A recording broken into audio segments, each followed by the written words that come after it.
शांती। आज आहे 26/12/2025 ची मुरली। महावाक्य आहे, गोड मुलांनो, आपले भाग्य उच्च बनवायचे असेल तर कोणाबरोबर बोलताना अथवा कोणाला पाहताना बुद्धीचा योग एक बाबा सोबत लागलेला असला पाहिजे। प्रश्न आहे, नवीन दुनियेच्या स्थापनेसाठी निमित्त बनणाऱ्या मुलांना बाबांचा कोणता आदेश मिळाला आहे?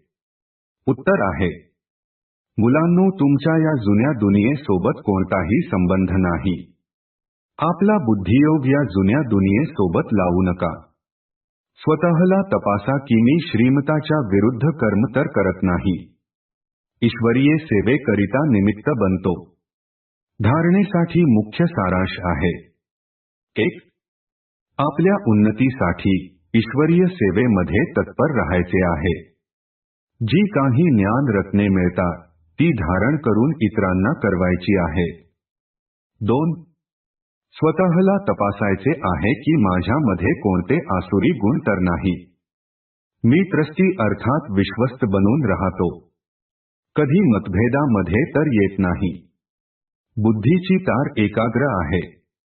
आजचे वरदान आहे, पुरुषार्थाच्या सूक्ष्म आळसाचा सुद्धा त्याग करणारे, सर्वच बाबतीत परिपूर्ण आणि सावध भव। स्पष्टीकरण आहे, पुरुषार्थामध्ये येणारा कंटाळा हे आळसाचे लक्षण आहे। आळस असणारे लवकर थकतात।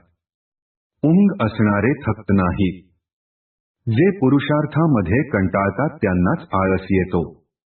ते असा विचार करतात की काय करू, इतकेच होऊ शकते, यापेक्षा जास्त होऊ शकत नाही।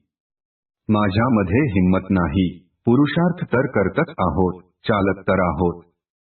आता या सूक्ष्म आळसाचे सुद्धा नावनिशाण राहायला नको, याकरिता नेहमी सावध, नेहमी तयार आणि सर्वच बाबतीत परिपूर्ण बना।